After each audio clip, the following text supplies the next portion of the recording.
सोमवती अमावस्या के दिन पीपल के वृक्ष की फेरी जो लगाई जाती है वो खाली नहीं लगाई जाती।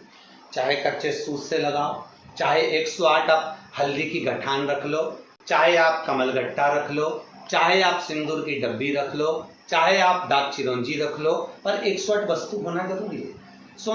सोमवती अमावस्या का फल ही यही है कि जिन वर कन्या का विवाह नहीं होता, जिन लड़का लड़की का विवाह नहीं होता, जिन पति पत्नी में आपसी में टकरार चल रहा हो, अदालत तक बात पहुंच गई हो, जिस घर में शांति नहीं रह रही हो, आपस में क्लेश बड़ा मचा हो, ऐसी हो गया मन में कि अब ये तनाव बहुत बढ़ गया है, संबंध टूट जाएगा, तो निवेदन है सोमवती अमावस्या के दिन आप भी सोमवती अमावस्या के दिन पीपल के वृक्ष के नीचे जाकर उस पीपल की पूजन कर कर उस पे कुंकु सिंदूर चंदन समर्पित कर कर कच्चे सूत से 7 परिक्रमा करिए। 7 बने तो 7, वैसे तो 108 लगाओगे तो आपके जीवन में सुखता आएगी। और ये वो सोमवती अमावस्या पड़ रही है जिसको सोम पुष्प कहा जा रहा है, पुष्य नक्षत्र पड़ रहा है और 2 शनि प्रदोष है जो स्वयं भगवान शंकर के लिए शुभ है।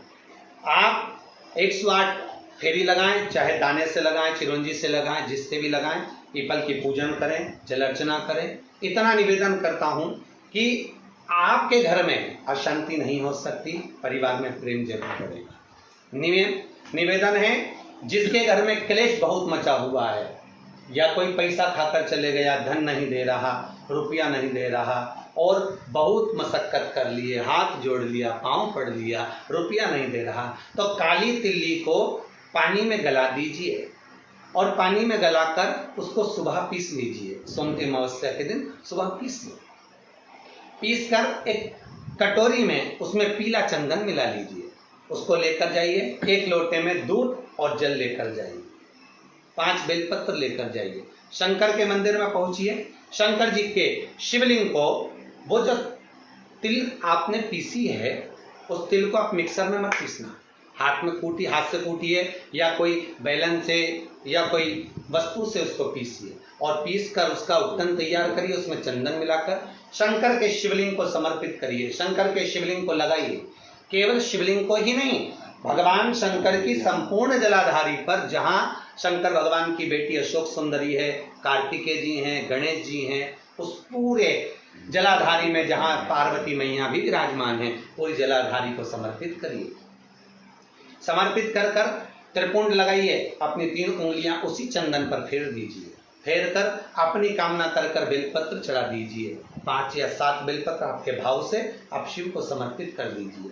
समर्पित कर कर हाथ में कलश लेकर, दूध और जल मिला हुआ पात्र लेकर शंकर को समर्पित करिए और बाबा भोलेनाथ से विनती करिए कि जिस व्यक्ति ने हमारा धन खाया है, जिस व्यक्ति ने पैसा रख लिया या कोई लेकर चले गया या कोई ऐसा काम हो गया कि वो धन आ ही नहीं रहा है, बहुत तकलीफ में है, तो बाबा से विनती करो। मुझे पूरी उम्मीद है कि सोमवती अमावस्या इस बार आप जो कर रहे हैं, अगली सोमवती अमावस्या जब आएगी, इतनी प्रसन्न चित्त में आप ये पूजन करेंगे, वापिस करेंगे और पूरे परिवार समेत करेंगे। जब आपका धन आ जाएगा, वैभव हो जाएगा, तो आप वापिस उसको धारण करेंगे। फिर नहीं, और लिख के रखना, अगली सोमवती को फिर करना, जब सोमवती अमावस्या पड़े फिर उसको करिएगा, आपको फल अधिक मिलेगा। मेरा निवेदन, जिन कन्या और वर के विवाह नहीं हो रहे, वो सोमवती अमावस्या के दिन जाकर बाबा पीपल के पेड़ की फेरी अवश्य दें। 108 नहीं बने 7 अवश्य दें। पूजन कर कर, दिया लगाकर, घी का दीप प्रज्वलित कर कर बड़े आनंद में पीपल देव का पूजन करें। और निवेदन, जिस व्यक्ति को रोग बहुत हो, चाहे शुगर हो, बीपी हो, या घुटने में दर्द हो, कमर में दर्द हो, या बहुत कष्ट का जीवन निकल रहा हो, यहाँ तक कैंसर जैसी भी बीमारी यदि आपको है, तो ये सोम पुष्प को छोड़ना मत ही, सोमवती अमावस्या को मत छोड़ना। निवेदन है, आप एक पात्र जल जिसमें पीला चंदन, पात्र के जल में एक कलश में जल लीजिएगा, उसमें पीला चंदन घोल लीजिए। पीला चंदन घोलकर उसमें थोड़ी सी काली मिर्ची पीस कर मिला लीजिए, काली मिर्ची को पीस कर डाल दीजिए और उसमें 7 बेलपत्र उसके अंदर डाल दीजिए। 7 बेलपत्र के साथ में 7 वृक्ष के पत्ते, कोई भी वृक्ष जो आपके पास में हो, 7 वृक्ष के पत्ते उस कलश में डाल दीजिए। घर से निकलते समय पूरे घर का भ्रमण करते हुए जिस व्यक्ति को रोग बहुत है उस व्यक्ति का स्पर्श कराते हुए वो जल शंकर भगवान के ऊपर समर्पित कर कर थोड़ा सा जल बचाकर, पत्तियां सब शिव जी को चढ़ाकर थोड़ा सा जल बचाकर शंकर की देहली पर चढ़ा दीजिए, शंकर की चौखट पर, भगवान शंकर के शिवलिंग की चौखट पर समर्पित करें। शिवलिंग की चौखट पर समर्पित कर कर उसी जल जो आपने देहली पर चढ़ाया है उसी जल का भाग थोड़ा सा कटोरी में 1 चम्मच के बराबर लेकर आइए। जो व्यक्ति बीमार है उसके शरीर पर उसको छींटा दीजिए। 3 बार छींटा देना है, सुबह, दोपहर और शाम।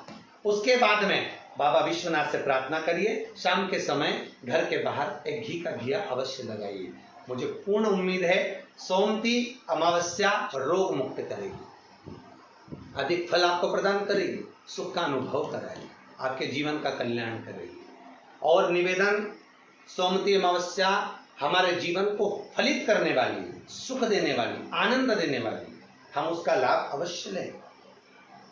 जो बच्चे पढ़ने में कमजोर है या कोई विद्या के लिए किसी एग्जाम में बैठ रहे हैं, गवर्नमेंट के एग्जाम में बैठ रहे हैं और बच्चे उस एग्जाम में पास नहीं हो पा रहे हैं या निकल नहीं पा रहे हैं, या कोई टीचिंग के लिए, बैंकिंग के लिए आप अप्लाई कर रहे हो, नहीं हो रहा है, निवेदन है सोमती अमावस्या कल पड़ रही है, 2 स्वस्तिक आपको बनाना है। कितने स्वस्तिक बनाना है? 2 स्वस्तिक। एक स्वस्तिक कुंकू का पीपल के पेड़ पर बनाना है आपको। पीपल के पेड़ पर बनाने के बाद में जमीन पर, भूमि पर एक घी का दिया लगाना है। दूसरा स्वस्तिक शंकर के मंदिर की चौखट पर आपको बनाना है, किसी भी एक साइड में, चाहे राइट में बना लें चाहे लेफ्ट में बना लें। शंकर के मंदिर पर जो स्वस्तिक बनाओगे वो पहले पीपल के वृक्ष के बनाना है। पीपल के वृक्ष के बनाने के बाद में शंकर के मंदिर में शाम के समय आप जाकर स्वस्तिक बना सकते हैं।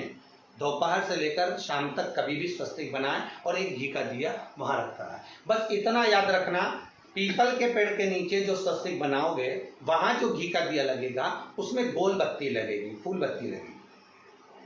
शिव मंदिर की चौखट पर जो दिया लगाओगे उसमें 2 बत्ती लगेगी, लंबी वाली, लंबी बत्ती 2 लगेगी घी की। वो बत्ती आपको शंकर के मंदिर पे दिया कहाँ रखना है? जहां स्वस्तिक बनाओगे उसी के ऊपर 2 बत्ती का दिया लगाओगे। उस समय पर दिए का जो बत्ती है उसका मुख अपनी ओर होना चाहिए और भगवान शंकर की चौखट पर प्रणाम कर कर, निवेदन कर कर, नमन कर कर आप आइए। आपके जीवन में सफलता प्राप्त होगी। आप जिस चीज की कोचिंग कर रहे हो, जिस चीज में उतरना चाहते हो, आपको वह फल प्राप्त होगा।